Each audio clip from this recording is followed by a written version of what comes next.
সবাই মৃত। বুঝুত নয় এবার গায়ে হাত দিতে গেলে মা দিচ্ছে একটু গায়ে হাত, হ্যাঁ না ঠিক আছে, টাচ হচ্ছে তো বাবা, একটু গায়ে হাত দিচ্ছি, টাচ হচ্ছে তো।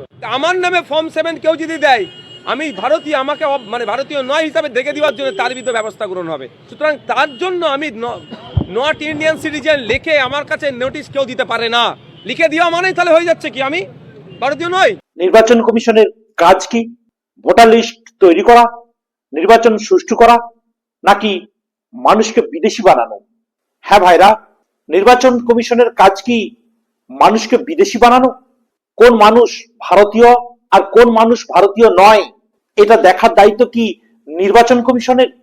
আজ পশ্চিমবঙ্গে যা ঘটছে তা দেখে মনে হচ্ছে নির্বাচন কমিশন যেন নাগরিকত্ব আদালত হয়ে গেছে। পশ্চিমবঙ্গের বহু জায়গায় এসআইআর হিয়ারিং শেষ। সন্দেশখালী সহ বিভিন্ন এলাকায় বহু মানুষকে লেখা হয়েছে নট ইন্ডিয়ান সিটিজেন। অনেক জীবিত মানুষকে মৃত বলে ঘোষণা হয়েছে। কোথাও দেয়া হচ্ছে ফর্ম 7, মানুষের কাগজে লেখা হচ্ছে ডি। মানুষ এতে আতঙ্কিত, মানুষ ক্ষুব্ধ, মানুষ অপমানিত। একজন মানুষ বেঁচে আছে আর তাকে মৃত বলা হচ্ছে। এটা কি প্রশাসন নাকি প্রহসন?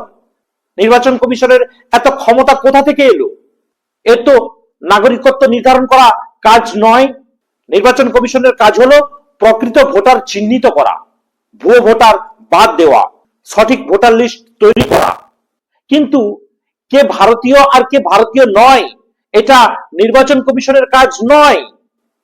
এই দায়িত্ব কার? ভারত সরকারের, স্বরাষ্ট্র মন্ত্রণালয়ের, নাগরিকত্ব আইন, আদালতের। তাহলে প্রশ্ন হলো নির্বাচন কমিশন কেন নাগরিকত্ব নিয়ে খেলছে? হ্যাঁ ভাইরা, নট ইন্ডিয়ান সিটিজেন যা একটা ভয়ঙ্কর শব্দ। একজন মানুষকে নট ইন্ডিয়ান সিটিজেন লেখা এটা শুধু একটা শব্দ নয়, এটা মানুষের অস্তিত্ব মুছে দেওয়ার ঘোষণা। কারণ নাগরিকত্ব গেলে সব অধিকার যায়, ভোটাধিকার যায়, সরকারি সুবিধা যায়, সম্মান যায়।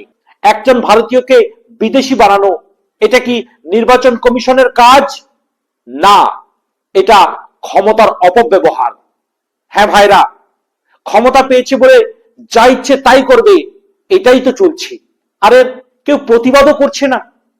হ্যাঁ, করছে না এমনটি কিছু নয়, কিন্তু সেরকম জোরালো প্রতিবাদ হচ্ছে না।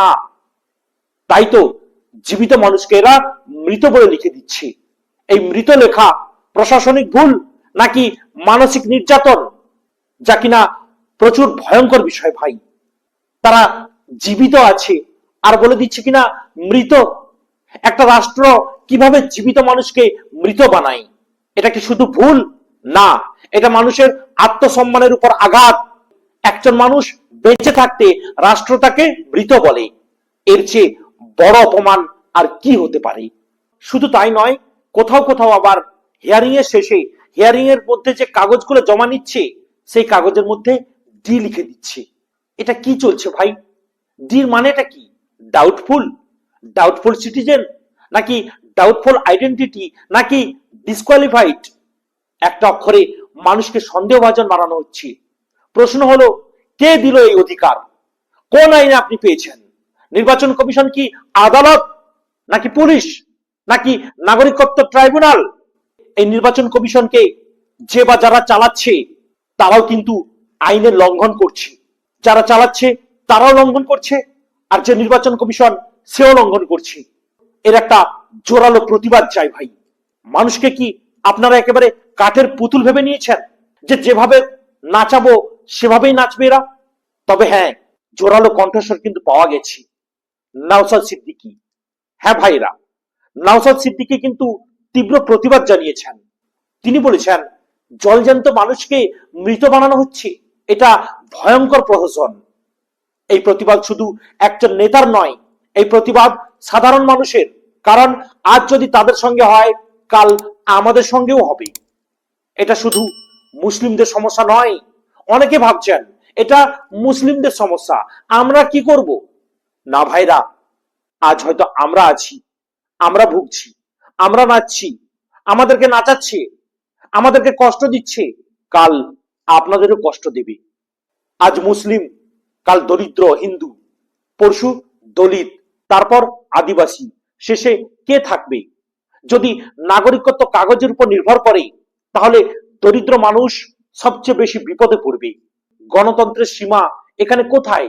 গণতন্ত্র মানে মানুষের অধিকার, সংবিধানের শাসন, প্রশাসনের সীমা।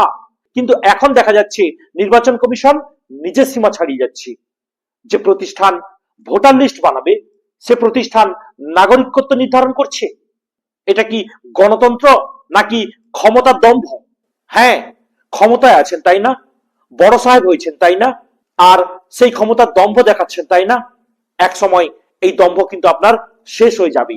মানুষ যখন ঘুরে দাঁড়াবে, তখন বুঝবেন এর ঠেলা কতদূর পর্যন্ত এগিয়ে যেতে পারে। আর কত হেনস্থা, আর কত অপমান, আর কত সহ্য। জলজ্যান্ত মানুষকে আপনারা মৃত বানিয়ে দিচ্ছেন। এটা কি নতুন ভারত? যদি নির্বাচন কমিশন নাগরিকত্ব নির্ধারণ করে, তাহলে সংবিধান কোথায়? নির্বাচন কমিশনের ভুল শুধু ভুল নয়, সীমা লঙ্ঘন। এই ব্যাপারে আরো একটা কঠিন প্রশ্ন আছে যে মুসলিম উকিলরা কোথায়? পশ্চিমবঙ্গে হাজার হাজার মুসলিম উকিল আছেন। তারা তো আইন জানেন, তারা সংবিধান বোঝেন, তারা জানেন যে নির্বাচন কমিশনের কাজ কি আর কি কাজ নয়। তাহলে প্রশ্ন, তারা কেন চুপ? তারা কেন রাস্তায় নামছেন না? তারা কেন আদালতে লড়ছেন না? যখন সাধারণ মানুষকে নট ইন্ডিয়ান সিটিজেন বলা হচ্ছে, যখন জীবিত মানুষকে মৃত বানানো হচ্ছে, যখন কাগজে ডি লেখা হচ্ছে, তখন উকিলদের কণ্ঠ কোথায়? তীব্র ভাষায় এই প্রশ্নটা তাদেরকে করি, তারা কেন এগিয়ে আসছেন না? আচ্ছা, টাকা পাবেন না না? আমরা যদি এগিয়ে যাই, টাকা দেবে কি? আমি যদি এগিয়ে যাই, টাকা দেবে কি? উকিল পড়াশোনা করেছেন শুধুমাত্র টাকার জন্য? একবারও কি ভাবেন না যে মুসলমান মানুষদের যে এত অত্যাচার হচ্ছে, আমরা এগিয়ে যাই তো? এই লড়াইয়ে কোনো ফি দরকার নাই, কোনো টাকা দরকার নাই, কোনো লাভ লোকসানের হিসাব নাই। আপনারা এগিয়ে আসছেন না। এটা আইনের লড়াই, আর এই লড়াইয়ে যদি আপনারা না আসেন, তাহলে কিন্তু আল্লাহ সুবহানাহু ওয়া তাআলার কাছে আপনারা অপরাধী হয়ে থাকবেন। আইন কি শুধু টাকার জন্য? উকিল কি শুধু ফি নেয়ার জন্য, নাকি মানুষের জন্য?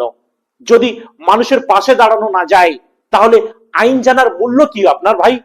যখন অন্যায় হয়, রাজনীতিবিদ কথা বলে, সাংবাদিক কথা বলে, সাধারণ মানুষ চিৎকার করে, কিন্তু যাদের দায়িত্ব ছিল আইন দিয়ে লড়াই করা, তারা যদি চুপ থাকে, তাহলে অন্যায় আরো শক্তিশালী হয়। আর যদি উকিলরা চুপ থাকে, কাল যদি তাদের নিজের নাগরিকত্ব প্রশ্নবিদ্ধ হয়, তখন কে দাঁড়াবে?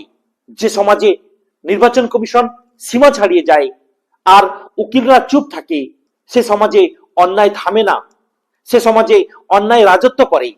আর যদি উকিলরা চুপ থাকে, তাহলে ইতিহাস বলবে যখন মানুষের নাগরিকত্ব কাটা হচ্ছিল, তখন আইনজীবীরা নীরব ছিল কেন? এটা শুধু লজ্জা নয়, এটা ভয়ঙ্কর ব্যর্থতা। নির্বাচন কমিশনের ভুল একদিন ঠিক হবে, কিন্তু উকিলদের নীরবতা ইতিহাস কখনো ক্ষমা করবে না। উকিল ভাইদের উচিত নির্বাচন কমিশনের কাছে গিয়ে জানানো যে আপনাদের কাজ আপনারা করুন, আপনাদের কাজ ভোটার লিস্ট তৈরি করা, মানুষকে বিদেশি বানানো নয়। রাষ্ট্র যদি নিজের মানুষকেই সন্দেহ করে, তাহলে সেই রাষ্ট্র একদিন মানুষের বিশ্বাস হারাবে।